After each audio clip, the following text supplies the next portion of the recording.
Hoy es miércoles y vamos a intentar tener nuevamente una conversación sobre un hilo. No es el hilo dental de limpiarse la dentadura, no, es un hilo de Twitter. Nos hemos dedicado los miércoles a buscar a gente que haya publicado hilos que hayan sido interesantes en cualquier tema, y esta semana vamos a hablar de un hilo de Twitter relacionado al fútbol, porque ha estado monopolizado el fútbol español con grandes figuras, con los Cristianos, con los Messis, pero es importante hablar de cuál fue el último pichichi español.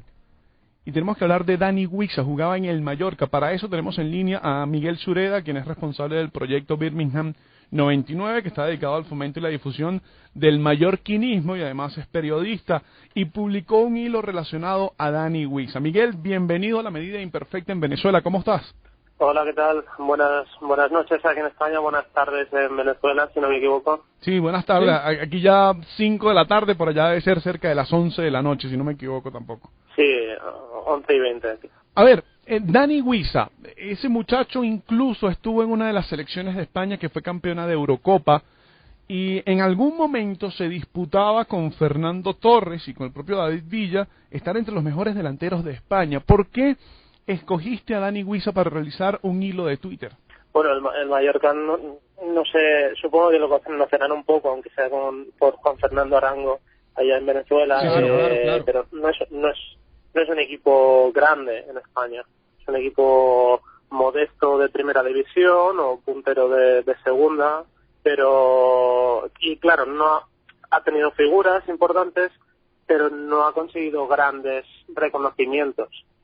Ha tenido 2 trofeos Zamora, que es el trofeo al portero menos goleado de la liga, pero al máximo goleador solo ha tenido 1, que es el de Dani Huiza que comentabais. El club ha pasado por serios altibajos desde entonces, y bueno, se aprovechaba la ocasión para recordar la figura de Dani Huiza y sus 27 goles. Sí, a ver, sin duda alguna, Miguel, y te doy mi saludo. En ese entonces, obviamente, no estaba la liga regida bajo la figura de Messi ni Cristiano, pero viendo la lista del Pichichi ese año, nombres como Sergio Agüero, que creo que explota más ya estando en el Manchester City, Raúl González, sí. También en una etapa ya de cierre con el Real Madrid, nombres como David Villa, que al final también marcó una historia para el fútbol español, Samuel Eto'o, Diego Forlán, Diego Milito y Van Nistelrooy, nombrando solo algunos. O sea, muestra el mérito no solo de Mallorca, que fue Luis Fabiano, que fue segundo. Era el delantero titular de la selección brasileña en aquel momento. Correcto, en ese entonces venía de ganar la Copa América. Mallorca ese año se mandó un temporadón, fue séptimo. Sin duda alguna, para un club pequeño, Dani Huiza mostró sus herramientas porque lo llevaron, en este caso, Aragonés a España. Sí, de hecho fue la coronación a la temporada de Dani Huiza, porque gana la Eurocopa con España, que aquella era la segunda Eurocopa en la historia de España, pero digamos el primer trofeo de esa época gloriosa de la selección, claro, que tuvo durante unos 6 años. Y además teniendo protagonismo en algún partido. En las semifinales, por ejemplo, marca el 2-0 ante Rusia para certificar el pase a la final, además marcando un gol fiel a su estilo al primer toque, definiendo ante el meta rival. Miguel, hablas justamente del estilo, y cuando uno va revisando el hilo que colocaste en Twitter, en la descripción jornada a jornada de lo que fueron sus goles, haces referencia a su capacidad de ubicación, a poder estar en el momento indicado como delantero. ¿Era esta su principal característica? Sí, quizá no la principal, aunque sí que estuvo muy inspirado esa temporada. No era el típico delantero que todos los rebotes los coge él y para marcar. Ha habido, seguro que todos tendremos ejemplos en la cabeza de grandes delanteros que siempre parecía que cualquier rebote, cualquier rechazo del portero les caía a ellos.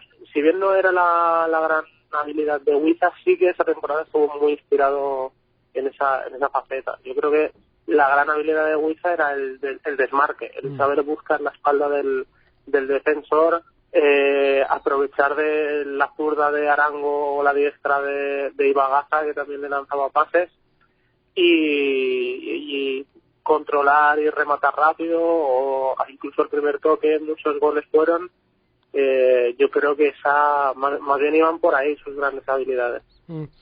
A ver, Miguel, te quería preguntar, ¿crees que Guiza gestionó mal?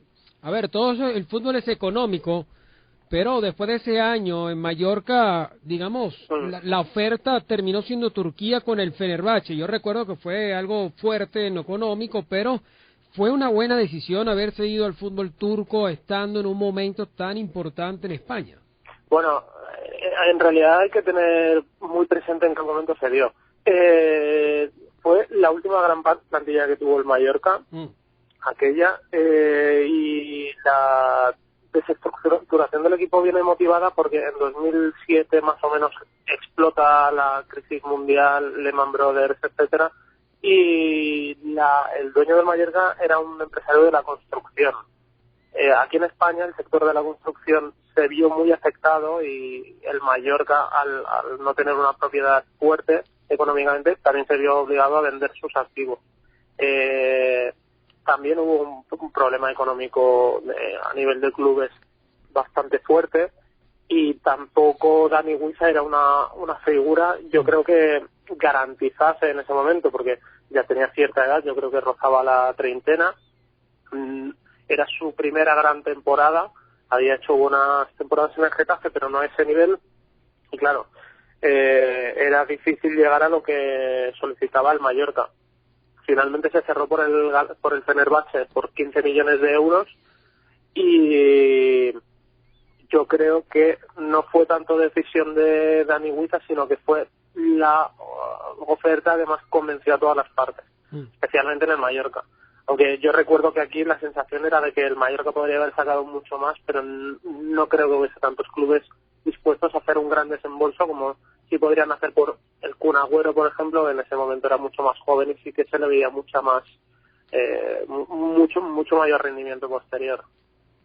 A ver, Miguel, si bien el motivo principal de esta entrevista de los miércoles es hablar de un hilo de Twitter que nos llame la atención, hay algo que nos conecta con Venezuela y tú lo nombraste, y es Juan Arango. En esa temporada 2007-2008, 12 goles y 8 asistencias. Fue quizá también la mejor temporada de Juan Arango en cuanto a números del Mallorca. ¿Qué representa el venezolano para el aficionado mallorquín? Bueno, uno de los mejores jugadores de la historia del club. Si bien es algo que también se ha visto desde una perspectiva, desde la distancia, porque en ocasiones uno es bastante exigente con los jugadores que tienen plantilla y cuando se van se dan cuenta.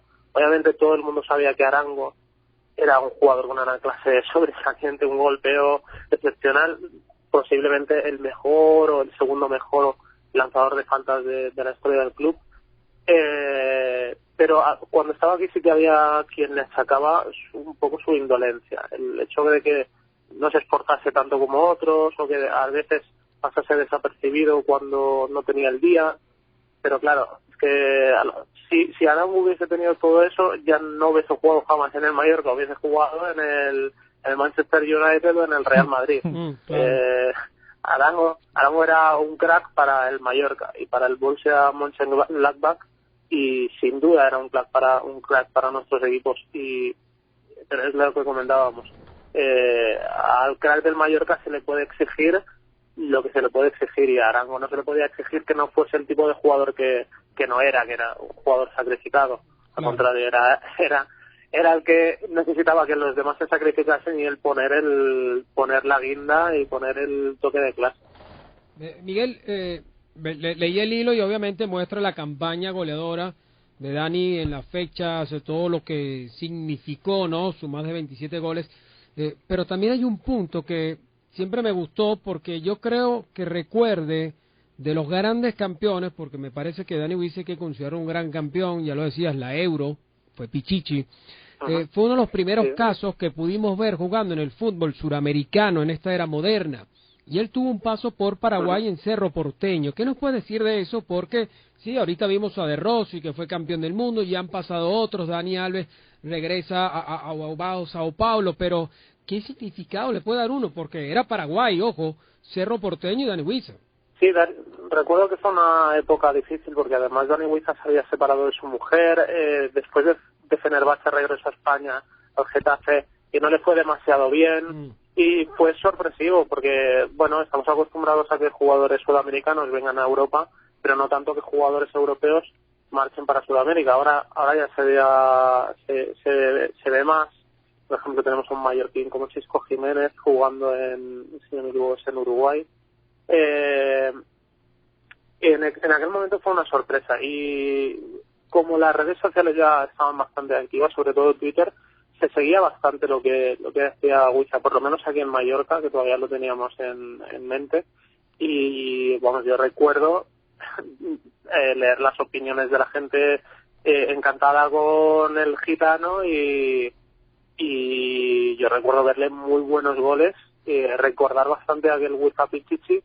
Quizás la calidad que tenía alrededor no era la misma, porque en Mallorca fue un hecho excepcional toda la gente que reunió a su alrededor, pero sí que conservaba esa clase. A ver, Miguel, antes de cerrar esta entrevista te quiero consultar, porque tienes dos cuentas de Twitter, porque conseguimos @MiguelBuque, pero también conseguimos la de Birmingham, que es en la que publicaste Sí. el hilo. Entonces, hay una que es como de periodista y otra que es como institucional, no entiendo bien. Sí, exactamente. Una es puramente personal y la otra es donde desarrollo el proyecto de fomento y de difusión del mallorquinismo, donde intento publicar fotografías, vídeos antiguos, todo lo que voy consiguiendo. Además, hago productos, artículos para el mallorquinismo, camisetas, láminas, pósters, etcétera, un poco todo que recuerde, sobre todo porque el mundo del fútbol es un poco injusto y los clubes viven del hoy, pero los aficionados muchas veces vivimos del ayer. Miguel, para cerrar un sí o no rápidamente, ¿se salva Mallorca este año? Sí. Muy bien. El viernes ganamos al Leganés y salimos. Ok, el Leganés, hay que ganarle. Mira, Miguel, leí tu tweet de que estabas un poco alucinando por lo random, pero no fue random, fue que publicaste un buen hilo de Twitter y nosotros los miércoles buscamos para entrevistar a la gente que haya producido buen contenido en las redes sociales. Gracias por contestarnos y por estar con nosotros. Muchas gracias a vosotros. Miguel Sureda, dos cuentas de Twitter tiene, lo pueden conseguir como Miguel Buque o Birmingham 1999.